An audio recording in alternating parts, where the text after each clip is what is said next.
Y justamente, precisamente para analizar la relación que viene entre Donald Trump y la presidenta Claudia Sheinbaum, hemos invitado hoy al doctor a Lorenzo Meyer, perdón. Híjole, yo me habría... Doctor no sé, Meyer. Hijo, no. No. Doctor, pero discúlpenos. No. Yo no sé qué iba a decir este ingrato doctor. Termina de decirlo. Meyer, por tu mente. Sergio Lorenzo, no se llama Sergio Lorenzo Meyer. Doctor Lorenzo Meyer es bienvenido esta tarde a los periodistas y no le voy a pedir que no caigan provocaciones. Bienvenido. Eso es. Gracias por la invitación. Gracias. Pues bien. Joaquín. Hijo, mano. Ya, ándele, le hubiera dicho, ¿cómo no, Joaquín Delgado? López Delgado. Casi, doctor. Le hubiera respondido. Una disculpa, doctor. Bueno. Gracias por la oportunidad de conversar.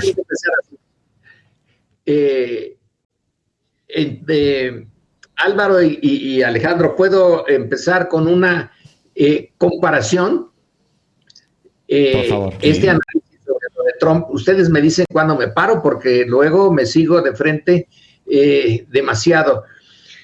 Estoy viendo una comparación interesante entre México y Estados Unidos.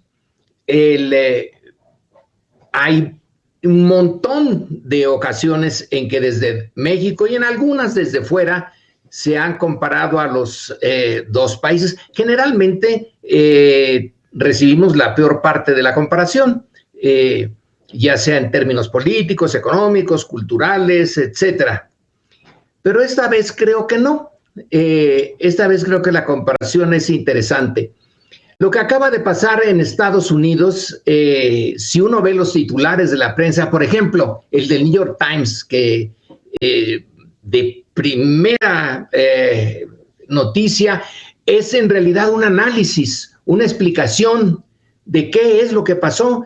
Y en esa explicación ponen el énfasis en una especie de rebelión, así como Ortega y Gasset escribió su Rebelión de las Masas. Pues aquí hay una rebelión de las masas en Estados Unidos en contra de las élites. Y creo que en México también la hubo y la sigue habiendo.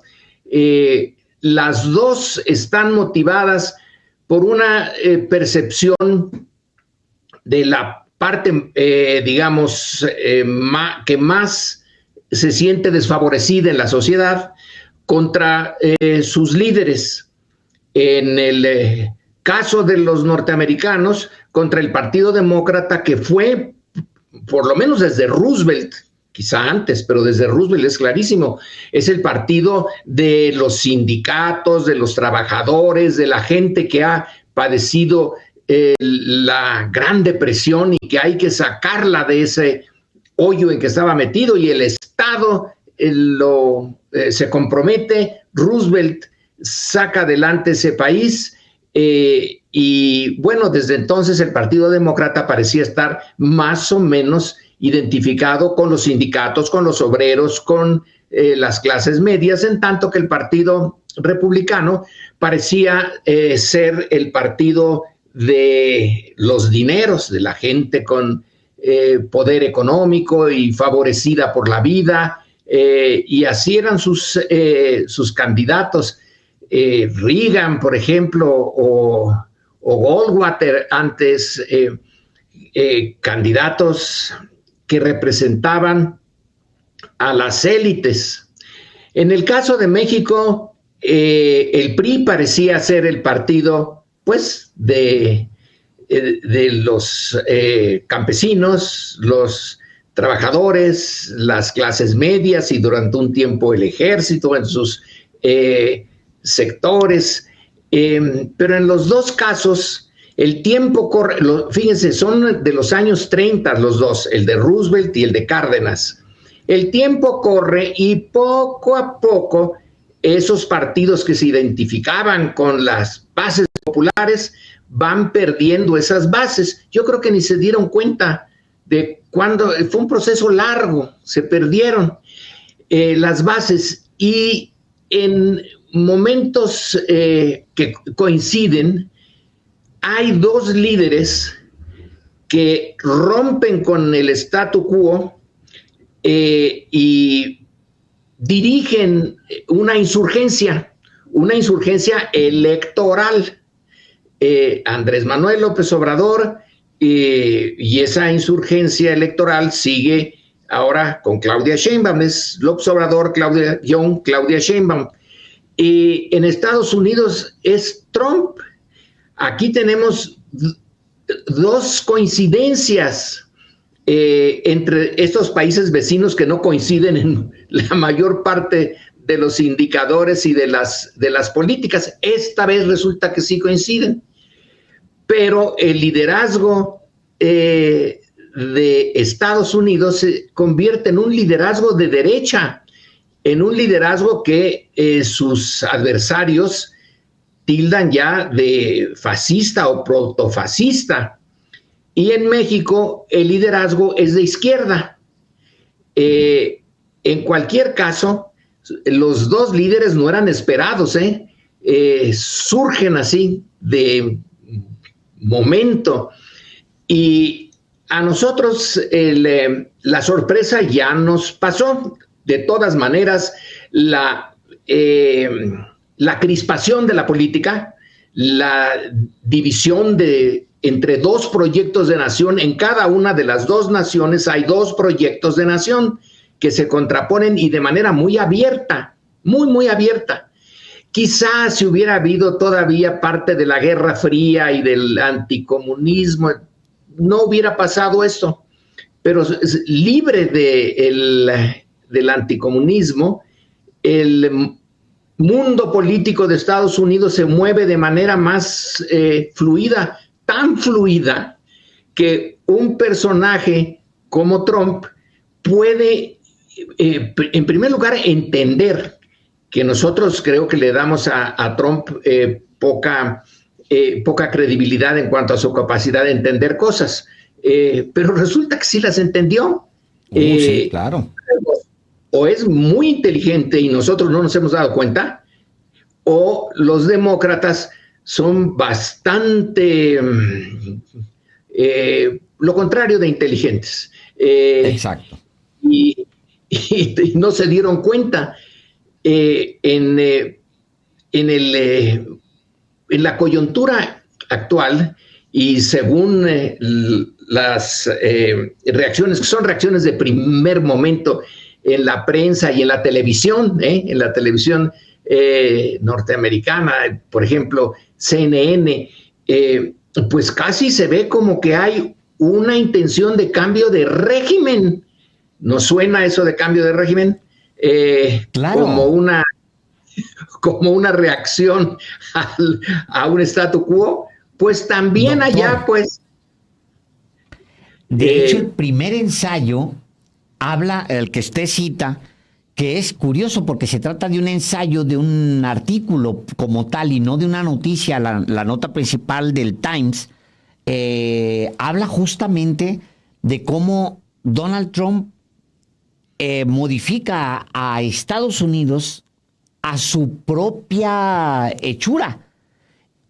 Es un cambio de régimen, dice, y es un cambio de paradigma completo. El segundo ensayo, y me gustaría mucho su opinión, se llama ¿Podrá llegar una mujer alguna vez a ser presidenta? Y el sumario dice, el otro tema, que dice, después de que Kamala Harris se convirtió en la segunda mujer en perder una elección presidencial con Donald Trump, algunas mujeres se preguntan si alguna vez en Estados Unidos se podrá romper el techo de cristal. Es buen punto, porque es otro de los puntos de comparación, ¿no? En México tampoco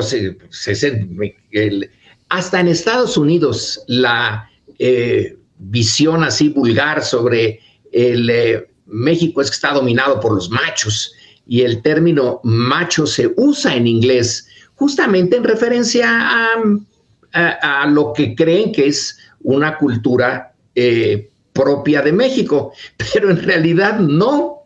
Entonces, en este momento de crisis de los dos sistemas, de los dos statu quo, que se están rompiendo porque los beneficiarios no supieron leer las señales que mandaban las bases sociales, se durmieron o se hicieron tontos o a lo mejor no pudieron, simplemente no podían entender qué pasaba. En los dos casos,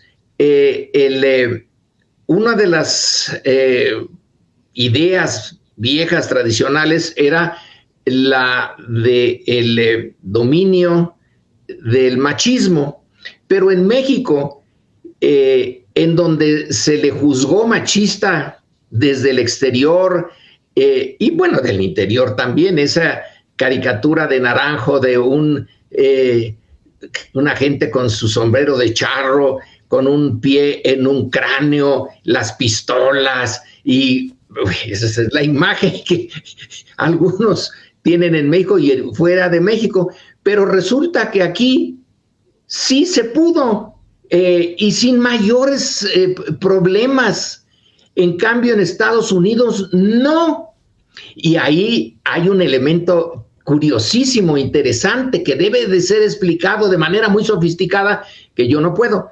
Pero, por ejemplo, la comunidad afroamericana, que uno diría, caramboles, pues si Trump es representante de los millonarios, de los que en algún momento en su negocio de bienes raíces, su padre le pidió que despidieran a los arrendadores de uno de sus edificios en Nueva York, que despidieran a los afroamericanos para hacerlo nada más de blancos el edificio. Entonces, vaya que si tiene Trump en su familia y en él mismo una herencia racista. Sin embargo, las encuestas de salida nos dicen que en la comunidad afroamericana hubo una buena cantidad de sus miembros que votaron por Trump, pero votaron sobre todo los hombres. Y aquí viene una explicación, yo la voy a medio hacer rapidita, de algo muy profundo en las sociedades, pero en este caso, en la norteamericana. Hay un libro que salió hace 2 o 3 años que se llama The Reactionary Mind, la mente reaccionaria. Y ahí el profesor de la universidad una universidad en Washington, dice con muy buen tino y cifras, la reacción de las clases blancas pobres o clases medias pobres en contra del movimiento de Black is Beautiful y todo ese movimiento de los afroamericanos es no porque les vayan a quitar nada, la parte baja de la sociedad norteamericana no le está quitando nada a nadie, salvo estatus. Porque antes de que surgiera esa rebelión desde abajo de los afroamericanos y también de los latinos, etcétera, aún el blanco más pobre se sentía superior porque tenía a alguien abajo. Pero desde que empieza este movimiento ya no hay esa base de superioridad. Y también en el caso de la comunidad afroamericana, ellos al final de cuentas, se señala ahora, la parte masculina de esa comunidad tenía un sentido de superioridad sobre las mujeres, pero ahora se les está disolviendo esa base del género. Ahora ya no son los hombres afroamericanos los que tienen dominadas a las mujeres, sino que ya no hay nadie más abajo, porque las mujeres ya se levantaron. Entonces, es el temor a ese levantamiento dentro de las propias clases oprimidas. Es como al cuadrado la cosa, ¿no? Es complicada, pero hay que buscar el resentimiento en la economía, así que la inflación ha pegado en todos, pero la economía norteamericana no está en crisis, es una de las que más está creciendo ahora. Entonces, ha de haber un componente de la inflación, pero no de que la economía esté en crisis. Pero lo que está en crisis son ciertos valores muy viejos en esa sociedad, como en la mexicana también. Y uno de esos valores es el de la superioridad masculina sobre las mujeres. Pero en México, humildemente, hemos superado eso. Se ha resuelto ese problema. No hay no hubo una reacción en contra de Claudia Sheinbaum, sino al contrario, como se hizo ver como heredera del liderazgo de Andrés Manuel López Obrador, y este liderazgo tuvo la capacidad de desaparecer, pues entonces le queda a Claudia, y Claudia es aceptada como tal. Pero no, y aquí quiero formularle la pregunta, doctor Meyer. Por lo que acaba de decir, por esa mente reaccionaria a la que se refiere en función del libro escrito por el profesor de la Universidad de Washington, Trump es un hombre misógino, es un misógino simplemente con eso, machista. Para lidiar, fue complicado lidiar con un presidente varón. Ahora va a tener que lidiar, en realidad la que va a tener que lidiar es Claudia Sheinbaum con un macho como Donald Trump.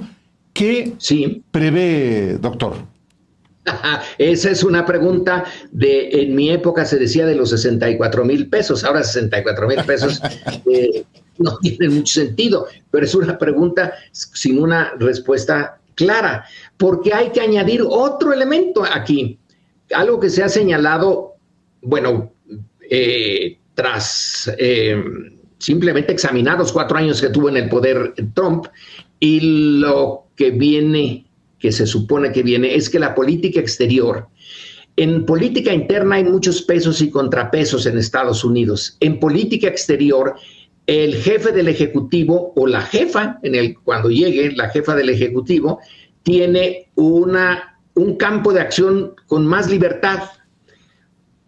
Y si uno se mete en este famoso informe 2025, que creo que es de la Heritage Foundation, ahí Trump no ha puesto un proyecto de nación como lo puso Andrés Manuel López Obrador y como se siguió después. Eso es mucho para él. No. Nada de comprometerse de esa manera. Es un poco el estado de ánimo de Trump que tiene un peso político, pero en particular en política exterior. Ahí no hay ningún análisis de política exterior de Trump que no señale lo impredecible. No es predecible en estos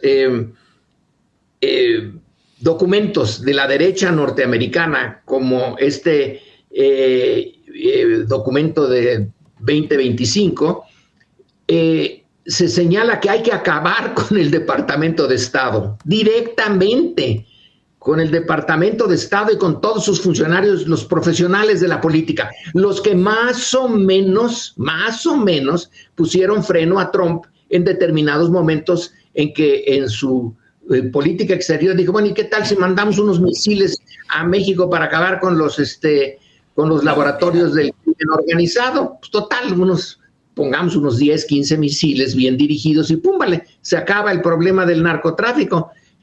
Ellos, los profesionales, le dijeron, no, eso no se puede hacer. Pero en el nuevo cuatrienio de Trump, y esa es especulación no mía, sino de todos los que están viendo desde Estados Unidos el tema, es que no tiene una política exterior, que se deja ir por sus instintos, por sus fobias. Allá le reprochan, oiga, pues a veces parece muy cercano a Putin, a veces no se sabe qué va a hacer con Ucrania, desde luego que no se sabe qué va a hacer con la OTAN, a veces les dice, oigan, tienen ustedes que pagar, porque si no pagan yo los dejo. Y en algún momento ha dicho, bueno, pues que Rusia se eche sobre la OTAN y a mí que son, pues para una gran potencia, son irresponsabilidades. Por mí que también se venga bajo la política exterior norteamericana, pero nos puede llegar a tocar lo impredecible de Trump. Y como ahora sí ha puesto más que en la primera ocasión el énfasis en lo de las migraciones, hoy todos los análisis señalan que el tema de la migración sí fue importante en el triunfo de Trump, que es eso que se llama un asunto interméstico, que es a la vez internacional y doméstico, el de la migración. Si Trump está interesado en lo doméstico, que eso es lo que el mundo externo le importa bastante poco, pero resulta que en ese mundo externo, y sobre todo en el caso de México, se mete en el mundo interno de Trump. Y Trump lo ve en su discurso como una amenaza, pero yo creo que es un capital muy bueno para él, porque en realidad puede agrandar el problema y ponerlo como gigantesco. Estos migrantes amenazan a los ciudadanos norteamericanos, en particular a las mujeres, y son violadores, traen droga, y entre más grandote lo hace, y se presenta como el campeón en contra de ese fenómeno, pues ahí está el resultado. Le dio muy buen resultado. Ahora, ¿cómo se va a traducir eso en políticas prácticas hacia México? Es una interrogante, y yo creo que sí sería bueno no tomarlo a la ligera, sino más bien exagerar un poco la precaución. Total, si no pasa nada, pues bien, pero y si pasa, tenemos que estar atentos a su política hacia los migrantes y hacia los impuestos a la importación. Él dijo que las tarifas, en uno de los últimos discursos, hasta se regodeó, dijo, hay una palabra bella, bellísima, ¿cómo me gusta esa palabra? Realmente la encuentro encantadora. La palabra es tarifas arancelarias. ¡Qué bella palabra! Caramba, se puso poético en algún momento, pero lo que podríamos esperar, que sería, si tenemos suerte, es que los propios intereses económicos norteamericanos le digan, oiga, ¿cómo poner tarifas nos descompone un arreglo que ya tenemos? Ya nos estamos alejando de China, hasta donde es posible. Ya estamos dejando a China de lado, pero es porque hicimos el cambio hacia países como México, que ofrecen también trabajo barato, como los chinos, más cercano, y no son comunistas. Entonces, ¿también con ellos nos vamos a pelear? Pues es posible. Pues es posible. Dice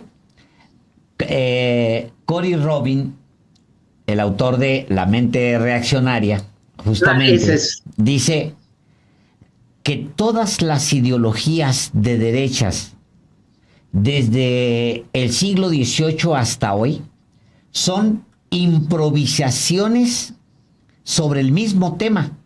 La experiencia vivida de tener poder, verlo amenazado y tratar de mantenerlo.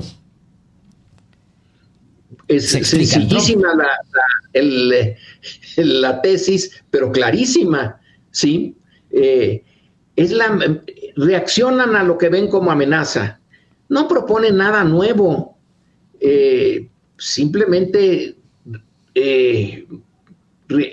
como la Suprema Corte y Norma Piña, que se le ocurre eso de que, bueno, si con 8 no se puede, pues ¿qué tal con 6? Con 6.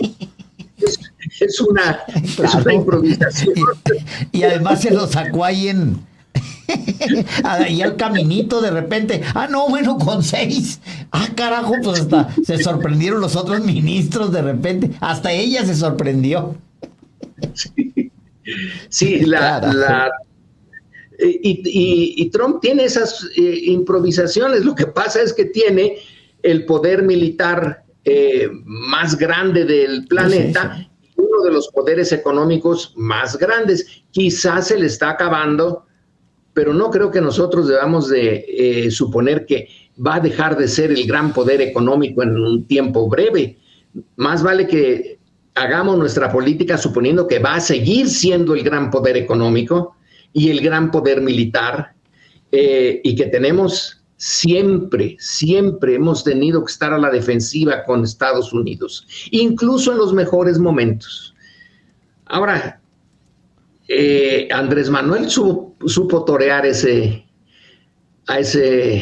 bestia, a ese monstruo, y se fue hasta Washington y lo toreó muy bien.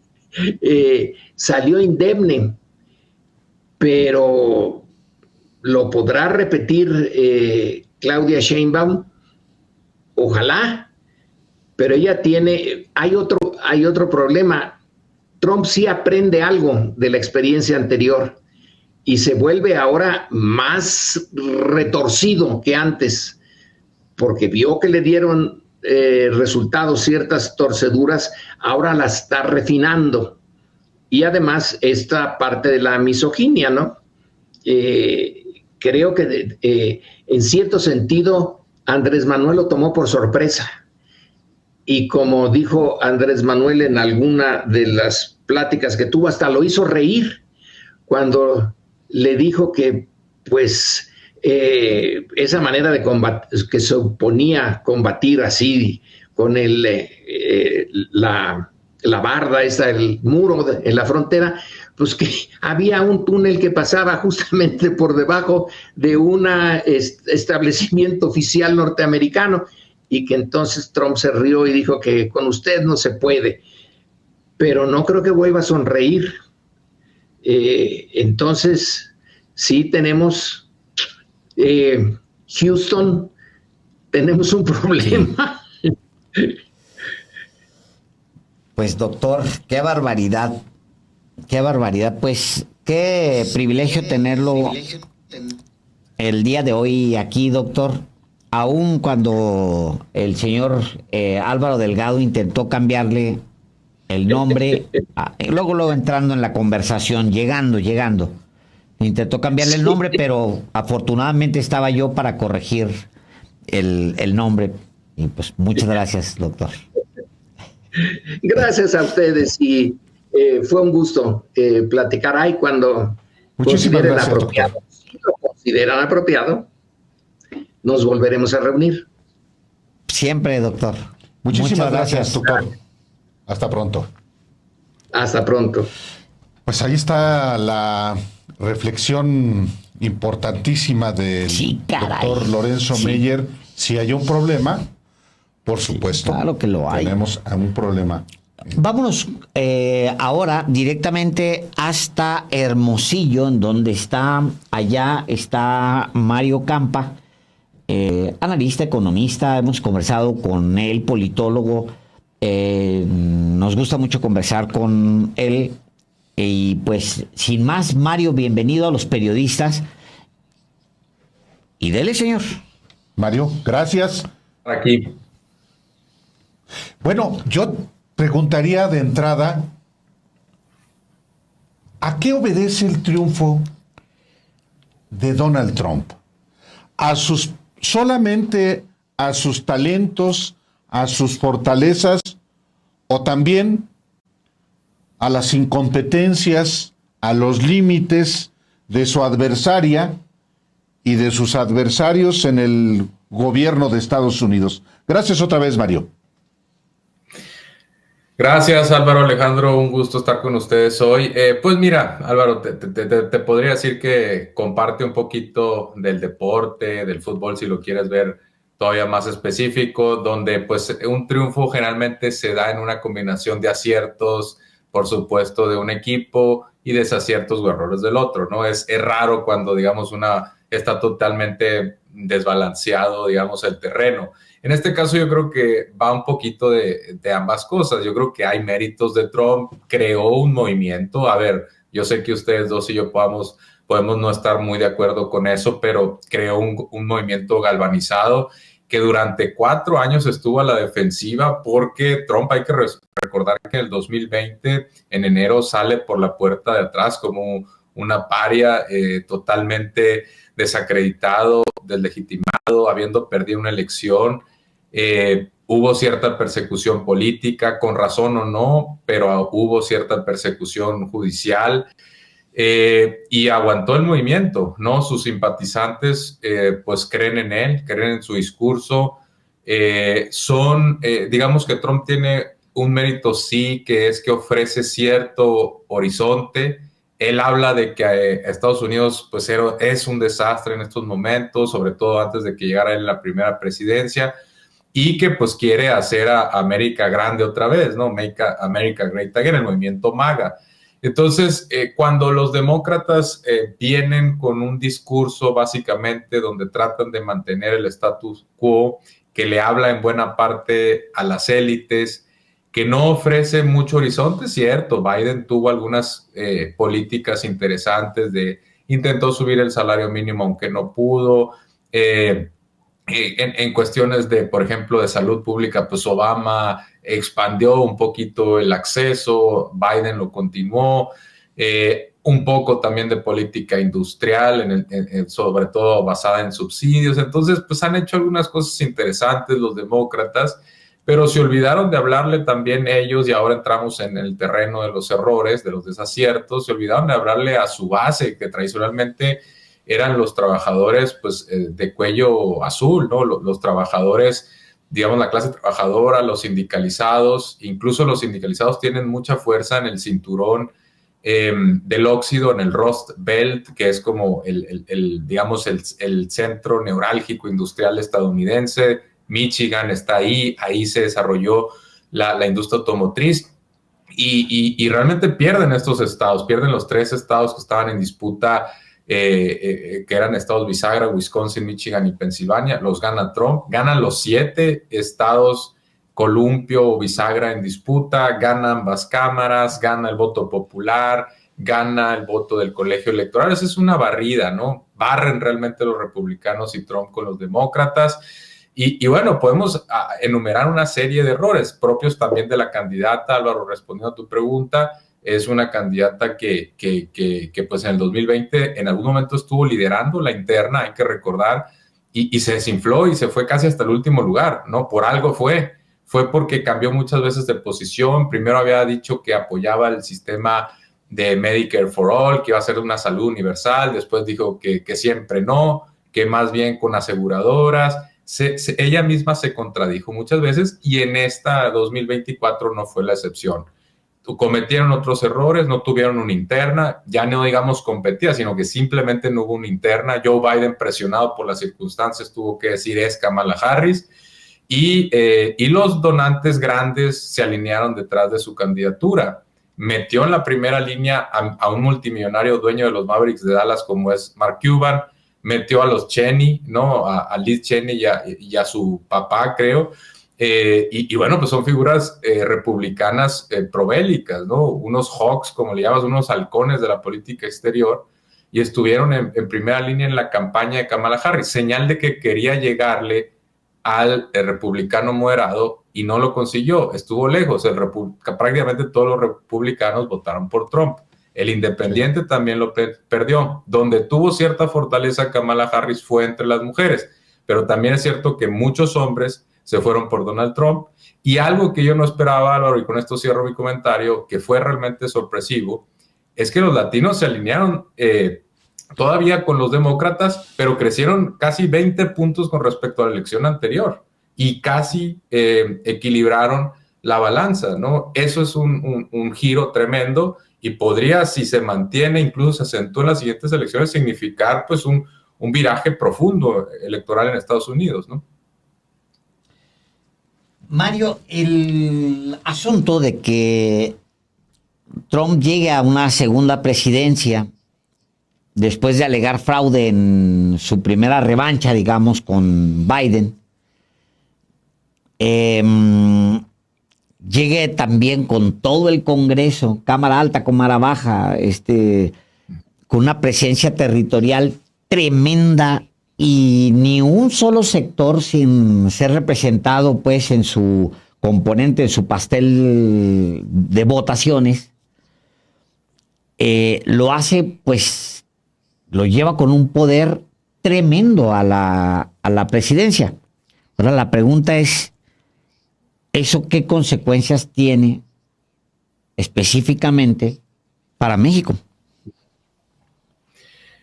Mira, en primer lugar, pues sí es una diferencia con Joe Biden. Joe Biden pues batalló mucho con no tener el control legislativo. Hay que recordar que incluso miembros de su propio partido se le voltearon a la hora de votaciones importantes. No pudo sacar, por ejemplo, los cambios fiscales tributarios que proponía. En algunos casos, pues grandes paquetes de gasto, incluso de ayuda al exterior en las guerras, que yo no estoy de acuerdo, pero bueno, pues Biden trataba de sacar esto con celeridad y luego se le complicaba. Ahora Trump va a tener un poco más de margen, recuperó un par o hasta 3 asientos en el Senado, en la Cámara de Diputados, la Cámara de Representantes, hasta donde iba contabilizado, habían los republicanos recuperado 4 asientos, faltan bastantes por contabilizar, pero va a tener el control de ambas con cierto margen, un poquito más holgado de lo que tuvo Joe Biden. Tampoco es que vaya a tener ni siquiera cerca de dos terceras partes de ambas cámaras, pero tiene una mayoría más o menos cómoda para sacar sus iniciativas. Y aquí ya empezamos a ver en cómo le puede afectar a México.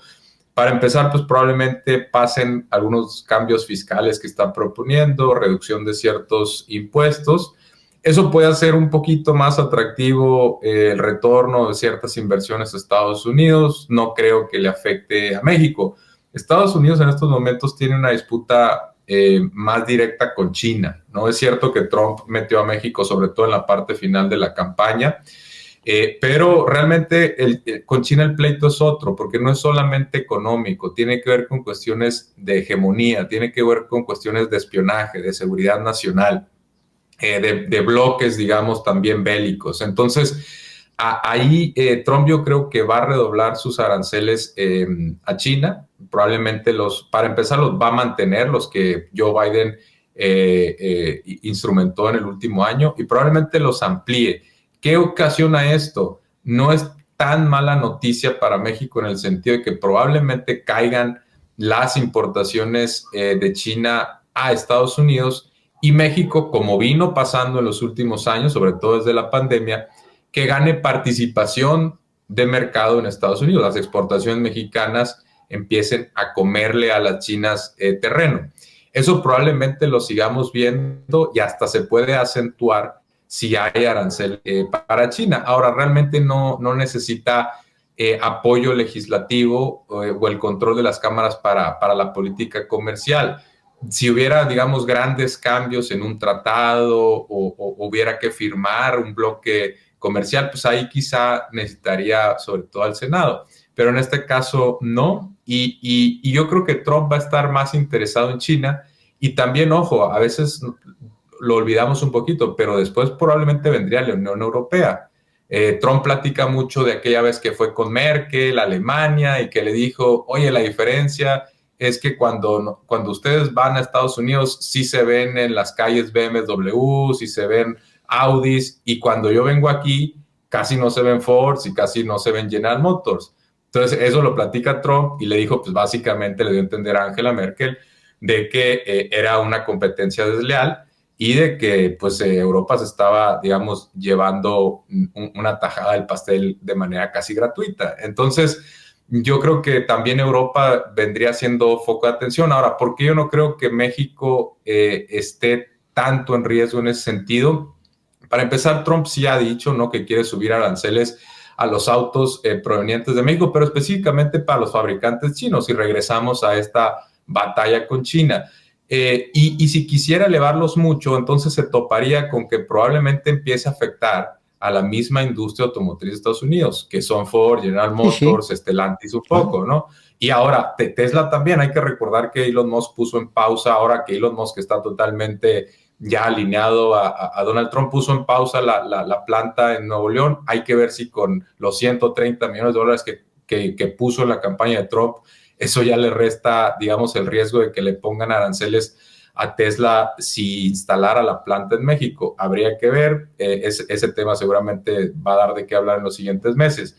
Pero digamos que esos serían los riesgos principales. Después hay otros que se estuvieron platicando. Kamala Harris durante la campaña trató de infundir el miedo de que Trump iba a poner, por ejemplo, aranceles al tequila, ¿no? El tequila tax, empezó a hablar Kamala Harris de eso. Luego está también la probabilidad, que es baja a mi entender, de que toque las remesas.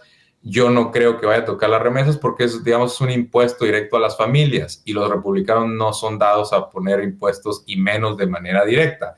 Aranceles es otra historia, ¿no? Porque Trump luego amenaza a las empresas. A ver, te vas a México, entonces te voy a poner aranceles. En cambio, si te vienes para acá, en una de esas, no solamente eludes el arancel, sino que en una de esas sí te bajo la tasa fiscal, ¿no? Entonces, yo creo que el panorama para México efectivamente es de retos.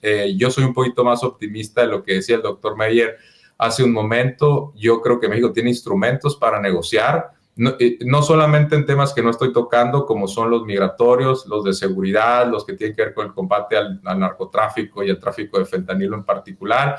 También en lo comercial puede negociar México, tiene algunas cartas. Por ejemplo, y ya no estoy hablando de conflictos ante la OMC, porque la OMC la verdad es que en estos momentos ya prácticamente nadie le está pelando, por más que China ahorita haya llevado el conflicto con Europa ya.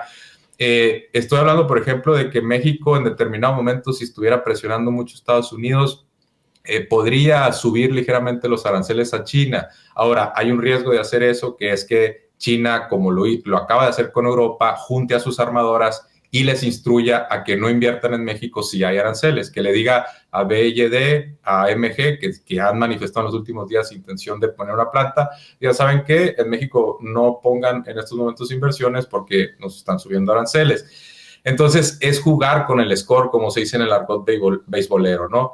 A ver, si tú, Trump, me estás presionando, pues a lo mejor yo tengo que ir con China y decirle, pues miren, ¿sabe qué? Tenemos que llegar a un arreglo para que Estados Unidos deje de molestarnos. Y si Trump empieza a dar libertades y parece que su foco de atención está en otro lugar, pues entonces a lo mejor sí México va a tener más facilidad para dejar que se instalen plantas chinas, ¿no? Yo creo que va a ser muy casuístico, yo creo que va a depender también de la coyuntura. Trump tiene pues una agenda muy, muy amplia, ¿no? De aranceles por todos lados y de impuestos y de guerras que quiere sofocar. Yo creo que va a empezar con otras prioridades y no necesariamente del lado mexicano. Y si fuera del lado mexicano, yo creo que va a empezar con migración y narcotráfico. Mario, viene también una revisión del TEMEC. Justamente ese puede ser uno de los... ¿La coyuntura? De la coyuntura, sí. México tiene ventajas, muchas ventajas, ante Estados Unidos. ¿Cuáles son, en una negociación como la que viene, estas respecto de las de Estados Unidos? Sí, mira, Álvaro, es favorable que ya no estamos en la situación del 2016. Trump, acuérdate que en ese momento decía que quería básicamente salirse del TLC. Aquí no está diciendo que quiere salirse del TEMEC. A ver, además es un producto de él, ¿no? Que él vende como un triunfo, sino que está diciendo que a lo mejor hay que revisar, ¿no? Y quizás ciertos aranceles. A ver, si él de repente saca un arancel de 20% para todos los productos mexicanos, ya no tiene sentido el TEMEC, ya no tendría sentido, digamos, toda la integración regional. Yo no creo que vayamos a llegar a ese punto. Trump escribió un libro de negociación, no es nada tonto, sabe que primero hay que estirar la liga, ¿no? Poner, digamos, tus cartas sobre la mesa y después hacer tu juego según la baraja que te tocó. Entonces, en ese sentido, está, yo creo, amenazando con primero las cartas más fuertes y después va a ir negociando, va a ir cediendo, sabe que México y Estados Unidos tienen una relación asimétrica, donde Estados Unidos tiene más poder, sabe que México no es un rival bélico, sabe que, ojo Álvaro, y aquí también respondo a tu pregunta, sabe que las cadenas de suministro están integradas. No es lo mismo afectar a México con aranceles que afectar a China, que afectar a Europa. Muchas de las autopartes de los automóviles que se ensamblan en Estados Unidos vienen de México y viceversa, ¿no? Entonces, en ese sentido es mucho más complicado de un día para otro poner aranceles en el lado mexicano. Yo creo que fue parte de lo que se dio cuenta durante el sexenio pasado con Andrés Manuel López Obrador y que permitió lograr una salida más o menos conveniente para las dos partes, ¿no? De tal forma que cada uno pudiera llevarse un triunfo, llevar algo que presumir a sus países. Yo creo que aquí va a ser algo similar. Trump va a estirar la liga hasta donde se pueda y le va a dar, incluso él mismo le puede proponer a Claudia Sheinbaum una salida que sea conveniente. Yo creo que va a estar focalizado, no va a ser generalizado a todos los productos mexicanos. Si realmente prospera esto, estaría muy focalizado, insisto, en ciertos bienes de exportación que no alteren mucho las cadenas de suministro y buena parte también de las ventajas que tiene México es que no es creíble que si Trump está amenazando con aranceles a China, necesita sustituir esas importaciones y que de un día para otro también afecte las importaciones provenientes de México. ¿Por qué? Porque entonces se podría desatar bastante inflación y ya vimos que es delicada la inflación en términos electorales en los Estados Unidos y para la política monetaria de la Reserva Federal. Entonces no es creíble que vaya a aventarse todas esas batallas de una vez y yo creo que va a elegir algunas, ¿no? Y que México no va a ser el país peor librado. Yo creo que antes están otros en la mira. Y en ese sentido, yo sí veo y soy, insisto, optimista en que México tiene algunas cartas de negociación y algunas ventajas que puede poner sobre la mesa. Y antes, pues yo creo que está haciendo un buen trabajo Claudia Sheinbaum en decir, aquí no hay problema, señores, vamos a tomarlo con calma. Primero vamos a buscar la cooperación y tender los puentes antes de, digamos, decir no me voy a sentar a la mesa con él, no voy a negociar, no quiero saber nada. Pues no creo que fuera el enfoque correcto, ¿no?